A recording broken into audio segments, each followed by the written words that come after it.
When you think of Japanese folklore, you might picture vengeful ghosts like Sadako or the creeping terror of the grudge. But there is an entity far older and in many ways far more dangerous because it doesn't just want to scare you, it wants to deceive you. We are talking about the kitsune, or the fox spirit. In the West, foxes are seen as clever animals, but in Japan, they are powerful shapeshifters capable of possessing humans, ruining families, and bending reality itself. There is a saying among the elderly in the rural prefectures: never trust your eyes when the sun shines through the rain. That is when the fox is most active, and that is when the barrier between our world and theirs is thinnest. Tonight, I have three terrifying accounts of encounters with the kitsune. One involves a taxi driver who picked up the wrong passenger, another follows a homeowner who moved a stone he should have left alone, and the final story is a harrowing account of a hiker who found a village that wasn't on any map. Stay with me until the very end, because after the stories, I'm going to break down the specific cultural phenomenon known as kitsunetsuki, or fox possession, and explain why families in Japan used to be ostracized for generations because of it. Let's get into the stories. Our first story comes from a man named Takashi, who worked the night shift as a taxi driver in Kyoto about 10 years ago. Kyoto is a city steeped in history, with temples on every corner and narrow, winding streets that look exactly as they did hundreds of years ago. Takashi was used to driving tourists and drunk salarymen, but the late-night shifts often felt different. The city gets incredibly quiet, and the shadows from the old wooden buildings stretch out into the road. It was a rainy Tuesday in November. The tourist season was dying down, and the streets were slick and empty.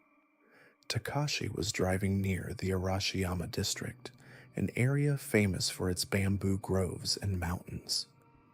It was around 2 a.m., and he was about to call it a night when he saw a figure standing by the side of the road near a small unlit bridge. It was a woman. She was wearing a traditional kimono, which wasn't entirely unusual in Kyoto, but the fabric looked odd under the streetlights. It was a pale, creamy white, almost glowing against the dark rain. She didn't have an umbrella. She was just standing there getting soaked. Takashi felt a pang of sympathy, so he pulled over and popped the automatic door. She slid into the back seat without a sound. Takashi looked in the rearview mirror. Her hair was wet and matted, covering most of her face, but he could see her skin was incredibly pale. He asked her where she wanted to go. She gave him an address in the northern mountains, a place called Kibune. It was a long drive, expensive, especially at this hour. Takashi warned her about the fare, but she just nodded slightly. The drive was silent, uncomfortably silent. Usually, passengers would check their phones, shift in their seats, or sigh, but this woman sat perfectly still. Takashi kept glancing in the mirror, and every time he did, he felt a strange pressure in his ears, like the air pressure dropping before a storm. The smell in the car began to change. The stale smell of cigarettes and old upholstery was replaced by something musky and wild, like wet dog fur and damp earth. As they wound their way up the mountain roads toward Kibune, the fog got thicker. Takashi had driven this route 1,000 times, but tonight the trees seemed to lean closer to the road. The headlights barely cut through the mist. Finally, the woman spoke. Her voice was raspy, sounding like dry leaves scraping together. She told him to stop just ahead, at a sharp bend in the road. Takashi looked out. There was nothing there, just a dense thicket of cedar trees and a steep drop-off into the valley below. No houses, no lights. He told her there was nothing here, but she insisted. She handed him the fare over the seat divider. He felt the paper bills in his hand, cold and damp. He turned to the machine to print the receipt, and when he turned back to hand it to her, the back seat was empty. The door hadn't opened. The automatic latch was still locked. She was just gone. Takashi panicked. He unlocked the doors and jumped out with his flashlight, thinking maybe she had slipped out somehow and fallen down the embankment. He shone the light around the trees. Nothing. No footprints in the mud. He got back in the car, his heart hammering in his chest, and turned on the interior light to count the money she had given him. He looked down at his hand. He wasn't holding Japanese yen. He was holding a handful of wet, brown leaves. Takashi drove back to the city at breakneck speed. He quit the night shift the next day. He told his co-workers he was just tired, but the truth was, he couldn't get that smell out of his nose, the smell of wet fur. And sometimes, when he looks in the rearview mirror of his own personal car, he swears he can still see a pair of reflective eyes watching him from the back seat. That brings us to our second story, which takes place in the rural prefecture of Nagano. This story was shared by a man we'll call Kenji. Kenji and his wife had decided to leave the stress of Tokyo behind and bought a renovated farmhouse, or kominka, in a small valley surrounded by rice paddies. The property was beautiful, but it came with a lot of old clutter left by the previous owners who had passed away decades ago. In the corner of the garden, overgrown with weeds and ivy, was a small stone shrine. It was an Inari shrine dedicated to the fox god of agriculture. Inside the small wooden housing were two stone statues of foxes, both weathered and covered in moss. Kenji wasn't particularly religious. He saw the shrine as an eyesore that was in the way of where he wanted to build a modern storage shed. The local contractor he hired to help with the renovations warned him. The old man told Kenji that Inari shrines need to be decommissioned properly by a priest before they can be moved. You can't just dig them up. Kenji, thinking this was just countryside superstition, decided to do it himself to save money and time. One Saturday afternoon, he took a sledgehammer and a shovel to the corner of the garden. He uprooted the stone foxes and tossed them onto a pile of rubble to be hauled away. He demolished the wooden housing and leveled the ground.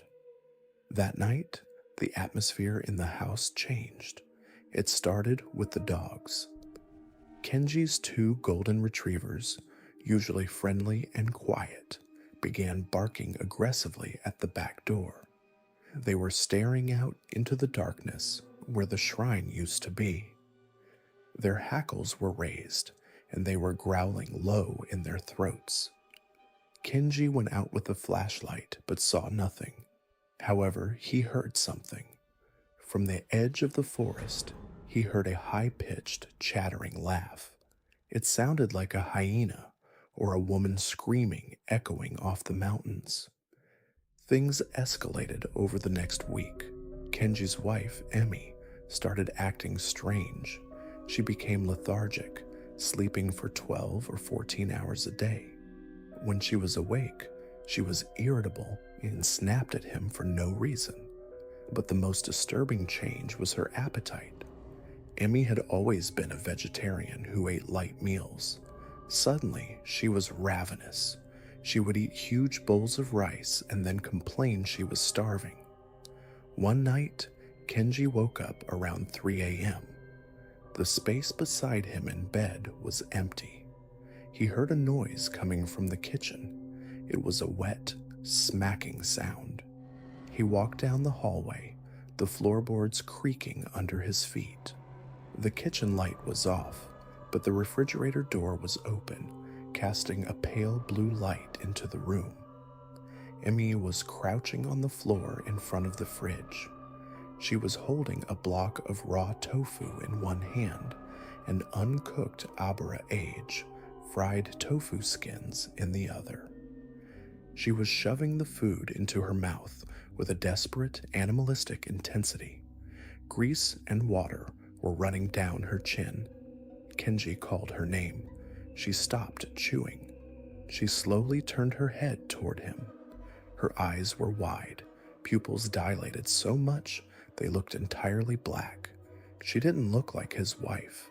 The expression on her face was a twisted, mocking grin. She let out a sound that Kenji says he will never forget. It wasn't a human voice. It was a sharp, yipping bark. Kenji ran to the neighbors, the old contractor he had ignored. The man came over immediately with salt and sake. They found Emmy passed out on the kitchen floor. The contractor performed a purification ritual, chanting prayers and throwing salt in the corners of the room. He forced Kenji to rebuild the shrine the very next day, exactly where it had been. Emmy recovered, but she has no memory of that week. She doesn't remember eating the raw food or the barking, but Kenji notices things. Sometimes, when the weather turns and the wind blows through the valley, Emmy will stand by the window, staring at the restored shrine with a look of longing, as if she misses something that was inside her. Our final story is perhaps the most disturbing because it didn't happen in a house or a car. It happened in the deep wilderness, where there are no walls to protect you. A university student named Hiroki was an avid hiker. He loved exploring the less traveled paths of the Japanese Alps. He prided himself on his navigation skills and never used a GPS, preferring paper maps and a compass. One autumn, he decided to hike a remote trail in Gifu Prefecture. The hike was supposed to take 6 hours. Hiroki started early, but around noon, a thick fog rolled in, the kind that dampens sound and disorients you. He checked his compass, but the needle was spinning erratically, which sometimes happens in areas with high iron deposits. He decided to keep walking straight, hoping to drop below the cloud line. After walking for what felt like hours, the fog lifted slightly. He wasn't on the trail anymore. He was standing at the entrance of a small, rustic village. The architecture was old, resembling the Edo period, with thatched roofs and paper lanterns hanging from the eaves. It looked like a movie set. He heard music, traditional flutes and drums. It seemed like a festival was happening. People were walking around wearing fox masks. This wasn't entirely strange. Many rural towns have harvest festivals. Hiroki was relieved. He was hungry and thirsty. He approached a food stall where a woman in a kimono and a fox mask was serving bowls of steaming rice and tempura. She beckoned him over, not speaking, just gesturing with a graceful hand. Hiroki sat down. The food looked delicious: golden tempura, white rice, glistening pickled vegetables. He asked the woman where he was, but she just tilted her head and pushed the bowl closer to him. He was starving, so he picked up the chopsticks. He took a bite of the tempura. It was crunchy and warm. He ate quickly, thanking the woman. The music got louder, faster, more chaotic. The people in the masks started dancing around him, their movements jerky and unnatural. Suddenly, Hiroki felt a sharp pain in his stomach. A wave of nausea hit him so hard he fell off the stool. The world began to spin. the lanterns above him elongated into streaks of fire. The beautiful woman in the mask leaned over him. She slowly removed the mask. Hiroki expected to see a human face. Instead, he saw a snout, sharp teeth, golden eyes with vertical slits. The face was covered in fur. The creature smiled, and its jaw unhinged, revealing rows of needle-like teeth. It whispered, "Did it taste good?" Hiroki blacked out. He woke up 3 days later. A search and rescue team found him lying in a ditch, miles away from the trail he was supposed to be on. He was severely dehydrated and suffering from hypothermia. When the paramedics examined him, they found his mouth was cut and bleeding. They pumped his stomach at the hospital. They didn't find tempura or rice. They found dirt, handfuls of soil, dead leaves, and beetle shells. Hiroki had been eating the forest floor, hallucinating that it was a feast. But the physical recovery was the easy part. The psychological damage was permanent. Hiroki is out of the hospital now, but he is a shell of his former self. He refuses to eat solid food, surviving only on nutrient shakes. He claims that whenever he tries to eat rice or meat, it tastes like dirt. And there is one more detail. The doctors found strange marks on his ankles and wrists. They looked like rope burns, but the pattern was irregular. Hiroki claims that in his dreams, he is still in that village, tied up like a pet, while the foxes dance around him. He believes he never actually left. He thinks the hospital, his family, and his rescue are just another layer of the illusion, and that any moment he will wake up back in the dirt, staring into those golden eyes. So what is really going on here? In Japanese folklore, this phenomenon is called kitsunetsuki, which literally translates to fox possession. Historically, this wasn't just a campfire story. It was a genuine medical diagnosis in pre-modern Japan. People believed that foxes could enter a person's body, usually through the fingernails or beneath the breasts. The symptoms were consistent: speaking in a strange falsetto voice, insatiable hunger, specifically for foods foxes like such as tofu or red beans, and erratic behavior. Families who were accused of being fox owners or harboring these spirits were often shunned by their communities. No one would marry into their families, and they were socially isolated. It was a brutal form of discrimination based entirely on superstition. From a rational perspective, many of these stories can be explained by environmental and psychological factors. In the case of the taxi driver, exhaustion and the hypnotic rhythm of windshield wipers can cause highway hypnosis or pareidolia, where the brain forces patterns onto random visual data. For the hiker Hiroki, the symptoms align closely with severe dehydration and hypothermia, which are known to cause vivid, complex hallucinations. Eating dirt or non-food items is a condition known as pica, which can be triggered by extreme stress or nutritional deficiency. The brain, desperate for survival, tricks the senses into believing that debris is food. But then, there are the shared details. The smell of wet fur, the specific cravings, the unexplainable knowledge of things the victims shouldn't know. Can stress really explain why a woman would try to eat raw tofu in the middle of the night while barking? Or why a taxi driver would find leaves where money should be? What do you think happened?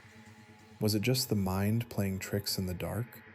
Or is there something ancient watching from the shadows of the Japanese mountains? Let us know in the comments below, and don't forget to subscribe for more true ghost stories from across Asia.